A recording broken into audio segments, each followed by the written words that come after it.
जय हिंद साथियों, स्वागत है आपका self study classes with Sumit Jain YouTube channel में।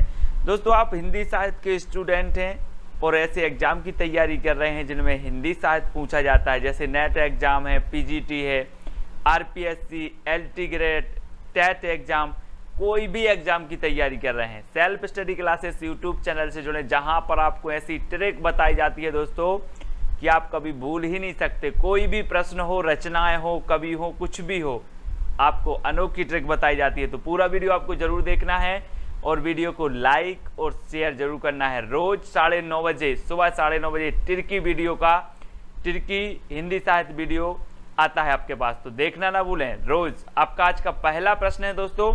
सबसे पहले हम आपको टेस्ट करवाएंगे और फिर आपको ट्रिक से याद भी करवाएंगे। तो आपका पहला प्रश्न है कि तुलसीदास की काव्य कला की सबसे मधुरतम अभिव्यक्ति कौन सी है। 4 विकल्प हैं। तुलसीदास जी को आप जानते हैं दोस्तों, राम भक्ति धारा के श्रेष्ठ कवि तुलसीदास, जिनके गुरु का नाम था नरहरिदास। ठीक है, आपको पता है। और तुलसीदास की जो प्रमाणिक कृतियां मानी जाती हैं, वो कितनी कृतियां मानी जाती हैं? 12। ठीक है, 12 मानी जाती हैं। उन सभी में से जो सबसे प्रसिद्ध और मधुरतम अभिव्यक्ति है वो कौन सी है, यहाँ पर बताना है। आपने वो पढ़ा होगा कि चित्रकूट के घाट में भई संतन की भीड़ और तुलसीदास चंदन के से तिलक देत रघुबीर। दोस्तों, आपको पता होगा, आपने बिल्कुल सही आंसर बताया, गीतावली। सबसे मधुरतम अभिव्यक्ति क्या हो, अभिव्यक्ति क्या है दोस्तों? ने गीत गाए हैं, किसके? श्री राम की भक्ति के गीत गाए हैं। तो सबसे मधुरतम अभिव्यक्ति कौन सी होगी? गीत, मतलब गीतावली।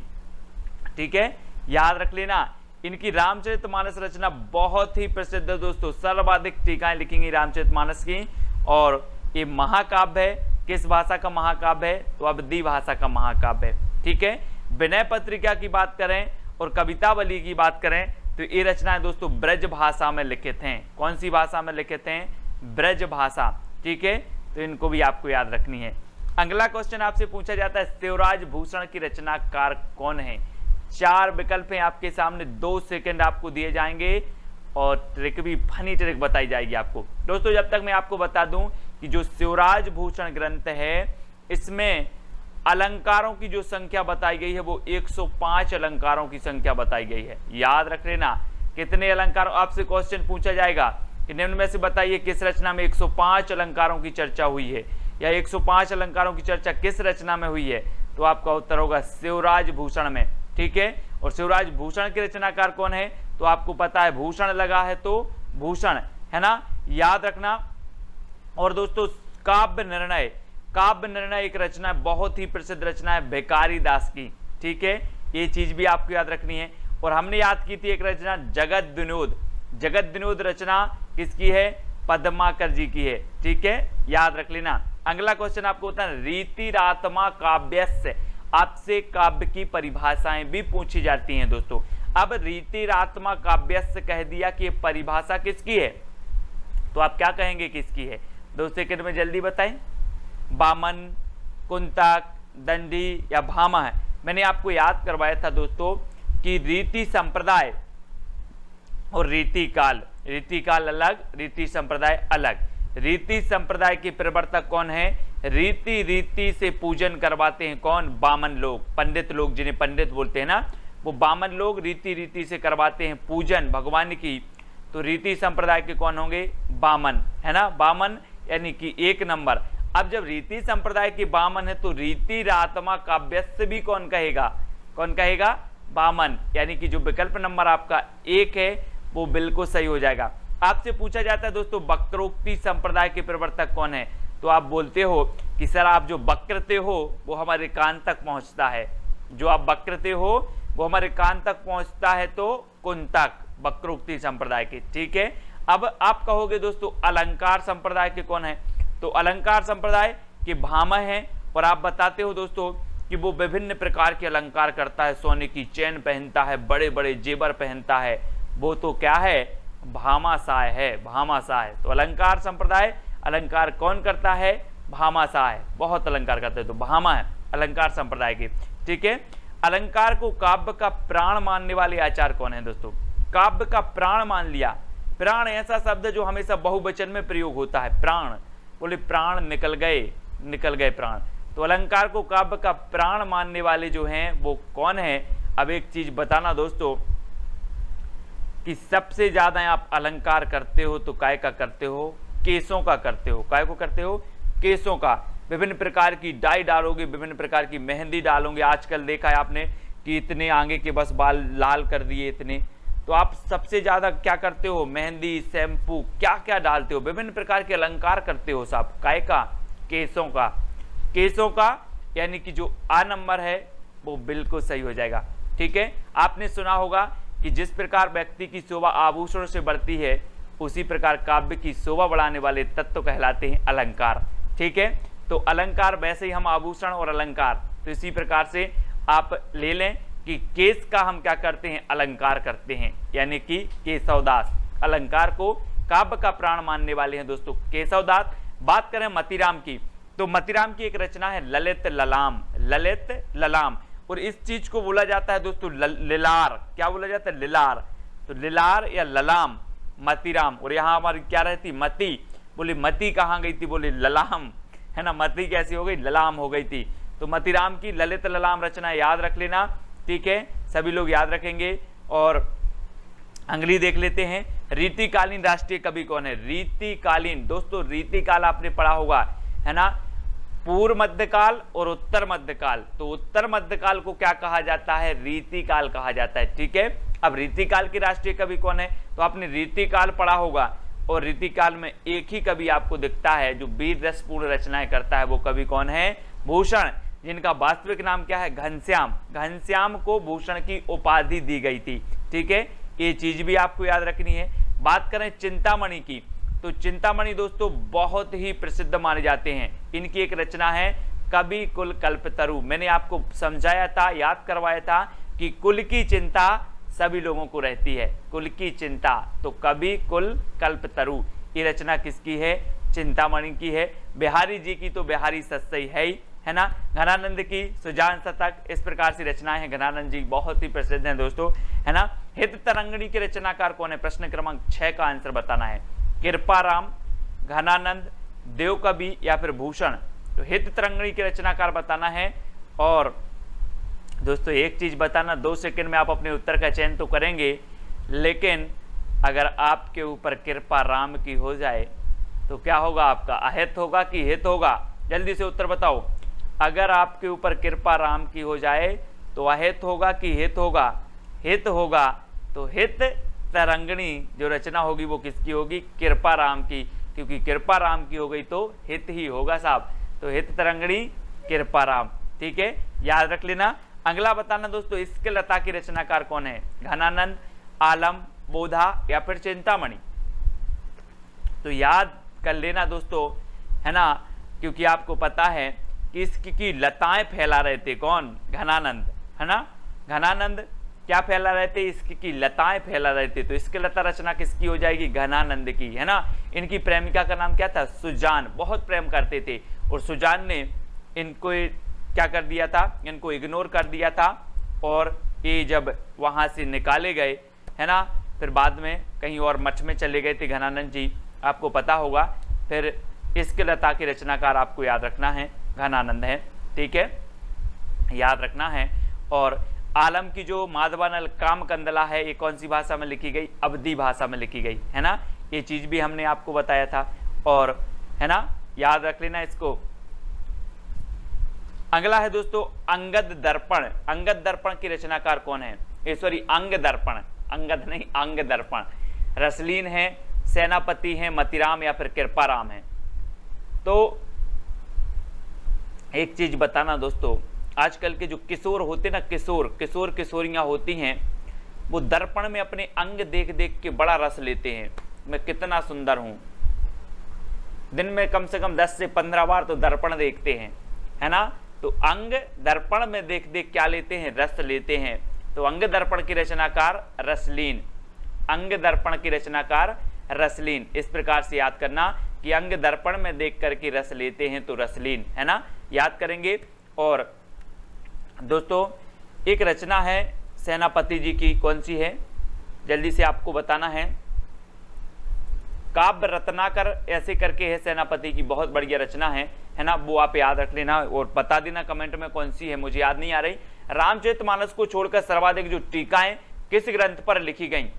रामचरितमानस को छोड़कर सर्वाधिक टीकाएं किस ग्रंथ पर लिखी गई दोस्तों? सर्वाधिक टीकाएं अगर आज किसी रचना की लिखी गई, किसी ग्रंथ की लिखी गई, तो वो लिखी गई रामचरितमानस की। उसके बाद किसी की लिखी गई तो किसकी लिखी गई? बिहारी सतसई की। ठीक है, ये चीज आपको याद रखनी है। और बिहारी सतसई बिहारी जी की रचना है। ठीक है, बीजक तो आपको पता ही है, कबीरदास जी की है ना।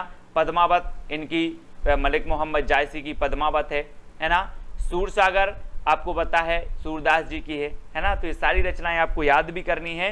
घनानंद को साक्षात रस मूर्ति किसने कहा है? जी हाँ दोस्तों, आपको पता है बहुत रस ले रहे थे घनानंद सुजान का, है ना, आनंद ले रहे थे, बहुत दरबार में संगीत हो रहा है उसका रस ले रहे थे, और घनानंद जी को साक्षात रसमूर्ति कह दिया। साहब किसने कह दिया? आप कौन है ऐसे जो कहेंगे? तो वो कहेंगे, है ना, क्या कहेंगे?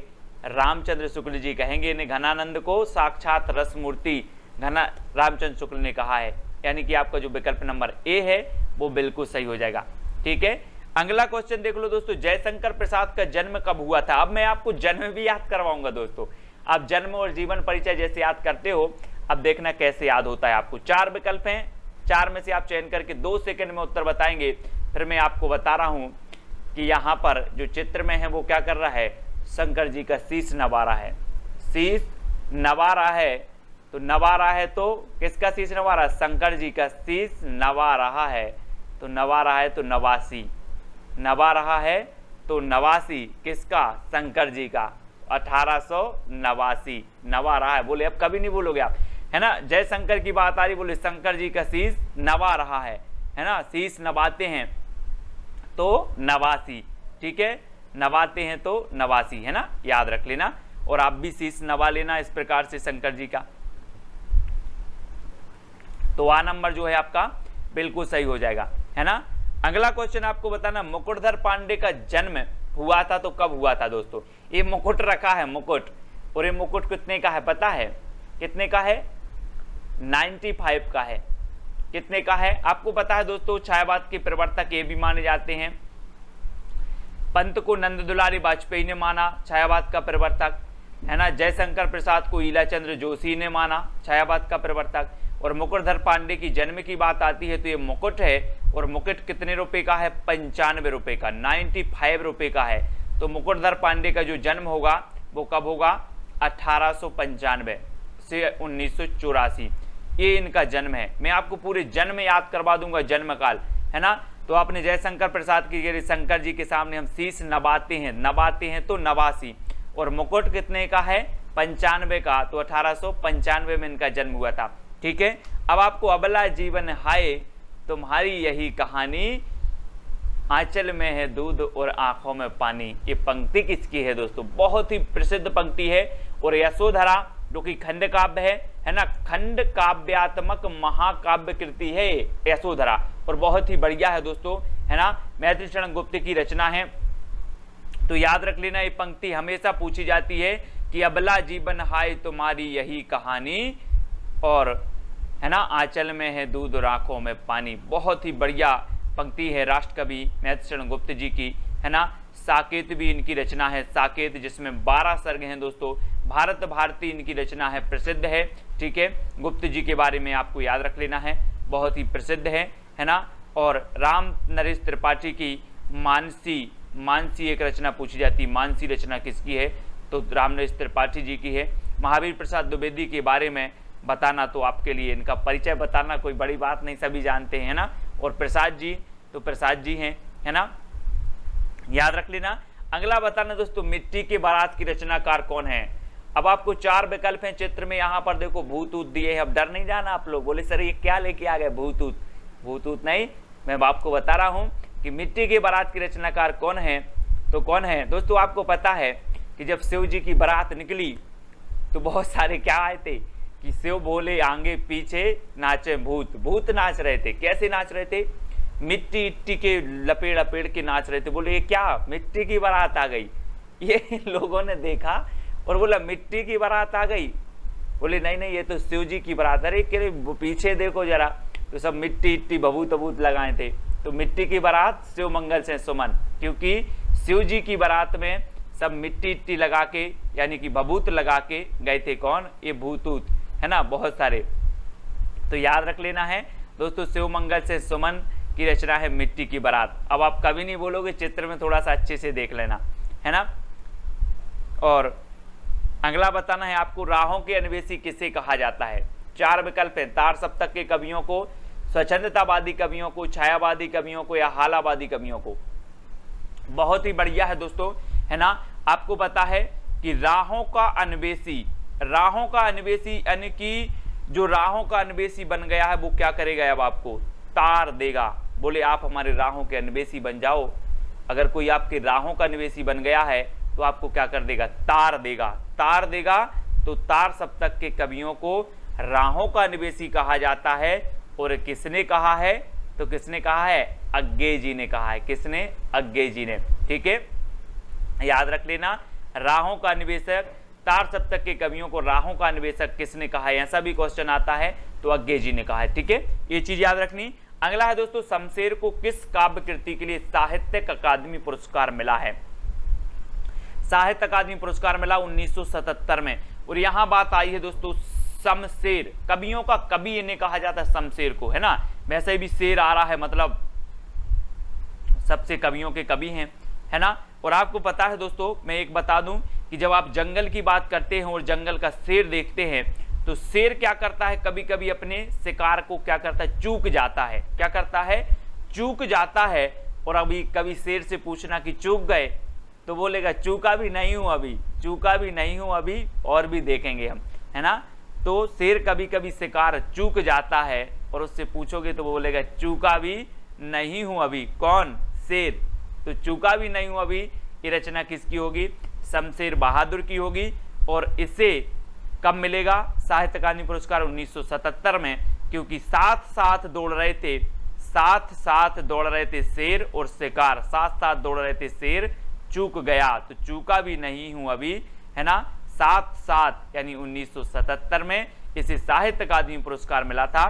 शमशेर बहादुर की कृति है ना, चूका भी नहीं हूं अभी। बहुत ही प्रसिद्ध है, पूछी जाती है आपके एग्जाम में। इस प्रकार से आपको याद रख लेना है। ठीक है, अगला क्वेश्चन बताना दोस्तों, समय देवता कविता किसकी है? समय देवता, आपने बोला कि समय अच्छा नहीं चल रहा यार, समय ऐसा चल रहा है, समय वैसा चल रहा है, समय ये करवाता है, बोलते ना। तो समय के सामने गिर जा, समय के सामने गिर जा। तो समय देवता के रचनाकार कौन होंगे? कौन होंगे? गिरजा से गिरजा कुमार माथुर, समय के सामने गिरजा। ठीक है, तो समय देवता कविता किसकी है? गिरजा कुमार माथुर की, गिरजा कुमार माथुर। ठीक है, ये चीज याद रखनी ना है। पहाड़ पर लालटेन, मंगलेश डबराल की एक रचना पहाड़ पर लालटेन, ये भी याद रखनी है ना। एक कंठ बिस्पाई, दुष्यंत कुमार जी की एक कंठ बिस्पाई है ना, ये भी आपको याद रखनी है। और समय देवता याद रखेंगे गिरजा कुमार माथुर जी की। ठीक है, अगला बताना दोस्तों, एक नीली आग कविता के रचनाकार कौन है? एक नीली आग।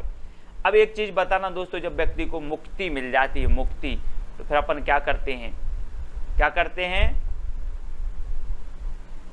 क्या करते हैं? उसकी अपन लकड़ी देते हैं ना, और उसकी जलाते हैं तो क्या निकलती है? नीली आग निकलती है। नीली आग, जब मुक्ति मिल जाती व्यक्ति को और जलाते हैं तो नीली आग निकलती है। तो नीली आग रचना किसकी होगी? मुक्तिबोध की। किसकी? मुक्तिबोध। मुक्तिबोध यानी कि जो विकल्प नंबर आपका बी है वो बिल्कुल सही हो जाएगा, बी नंबर। ठीक है, याद रख लेना है सभी लोगों को, है ना। और निराला को महाप्राण कहा जाता है, महाप्राण। ठीक है, निराला क्रांतिकारी कवि। ठीक है, निराला सबसे ज्यादा विरोध हुआ। और छंद मुक्त रचना, प्रथम छंद मुक्त रचना इनकी जूही की कली है ना, ये भी आपको याद रख लेनी। छायावाद के आधार स्तंभों में प्रमुख नाम है ना। तो अगला बताना है दोस्तों, कर्फ्यू नाटक के रचनाकार कौन है? 1972 की ये रचना है कर्फ्यू, है ना। और कर्फ्यू नाटक के रचनाकार कौन है? अभी कर्फ्यू लगा दोस्तों, कोरोना में कर्फ्यू लग गया, लोगों ने क्या नहीं कमा पाई? लक्ष्मी नहीं कमा पाई। क्या नहीं कमा पाई? लक्ष्मी। काय में? कर्फ्यू में। और कर्फ्यू कभी भी लगता है, लक्ष्मी नहीं कमा पाते लोग। तो लक्ष्मी नारायण लाल, कर्फ्यू नाटक किसका होगा? लक्ष्मी नारायण लाल। बोले लक्ष्मी कर्फ्यू में लक्ष्मी नहीं कमा पाते, तो लक्ष्मी नारायण लाल, यानी कि जो विकल्प नंबर आपका ए है वो बिल्कुल सही हो जाएगा, है ना। कल एक रचना अपन ने याद करी थी दोस्तों, कोर्ट मार्शल। कौन सी याद करी थी? Court martial. तो कोर्ट जाना है तो स्वदेश के कोर्ट जाना है, स्वदेश के कोर्ट जाना है। और वृंदावन लाल वर्मा ऐतिहासिक उपन्यासकार माने जाते हैं। एक इनकी जो रचना पूछी जाती है मृगनयनी, है ना, मृगनयनी वृंदावन लाल वर्मा जी की, ये हमेशा पूछी जाती है। तो ये चीज भी याद रखनी है। कोर्ट मार्शल स्वदेश दीपक जी की है, तो ये भी याद रखेंगे। और कर्फ्यू तो है ही, कर्फ्यू में क्या नहीं कमा पाते? लक्ष्मी नहीं कमा पाते, तो लक्ष्मी नारायण लाल। अगला बताना दोस्तों, खूबसूरत बहू नाटक के रचनाकार कौन है? खूबसूरत बहू नाग बोडस, बाल मुकुंद गुप्त, शीतला प्रसाद त्रिपाठी या राजा लक्ष्मण सिंह। तो आप कभी बोलोगे कि खूबसूरत बहू को काय ने डस लिया? नांग ने डस लिया। चित्र में देखो, खूबसूरत बहू को नांग ने डस लिया, तो खूबसूरत बहू नाटक के रचनाकार कौन होंगे? नांग बोडस। कौन होंगे? नांग बोडस, क्योंकि खूबसूरत बहू को किसने डस लिया? नांग ने, तो नांग बोडस, यानी कि जो ए नंबर है वो बिल्कुल सही हो जाएगा, ए नंबर। ठीक है, सभी लोग याद रखेंगे। और एक जानकी मंगल है, शीतला प्रसाद त्रिपाठी जी का नाटक है ना, अभिनीत नाटक माना जाता है। भारतेंदु जी ने इसमें अभिनय किया था, है ना, ये चीज भी आपको याद रख लेनी। और राजा लक्ष्मण से आप याद आता है दोस्तों कि इनने प्रजा हितैषी पत्र निकाला था 1955 में, है ना, 1855 में प्रजा हितैषी राजा लक्ष्मण सेन, है ना। 1854 में जो आपका प्रथम दैनिक समाचार पत्र समाचार सुधावर्षण आया था, है ना, ये चीज भी याद रखनी है। 1826 में तो आपका उदंत मार्तंड आया था, है ना। बहुत बढ़िया। तो दोस्तों यहाँ पर अपने 20 प्रश्न कंप्लीट होते हैं। अब आपको कितने याद हुए हैं, है ना, कैसी ट्रिक लगी है, कौन सी ट्रिक सबसे अच्छी लगी है, वो भी आप बता सकते हो। और दोस्तों आपका जो चैलेंज प्रश्न है वो क्या है? प्लेग की चुड़ैल कहानी किसकी है? प्लेग की चुड़ैल, कल भी हमने याद करवाई थी रचना, है ना। तो प्लेग की चुड़ैल कहानी किसकी रचना है? ये आपको चैलेंज प्रश्न दिया जाता है। हर व्यक्ति को चैलेंज स्वीकार करके कमेंट में लिखना है कि प्लेग की चुड़ैल के जो रचनाकार हैं वो कौन है। जितना आप लिखते हो, जितना अच्छा लगते हो, है ना, और इसके बारे में क्या जानते हो वो भी आप लिख सकते हो।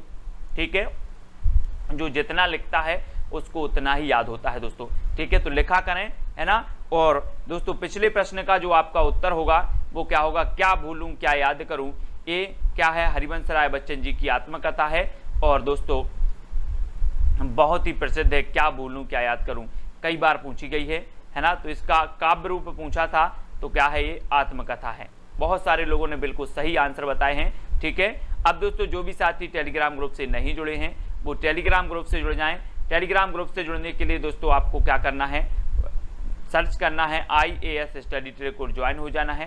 साथ ही व्हाट्सएप से आपको जुड़ना है हिंदी साहित्य के, तो आपको सर्च करना है व्हाट्सएप पे 9098609291, इस पर मैसेज करना है और ऐड हो जाना है। ठीक है, तो सभी लोग वीडियो को लाइक करके शेयर अवश्य करेंगे दोस्तों। आज के वीडियो के लिए बस इतना ही।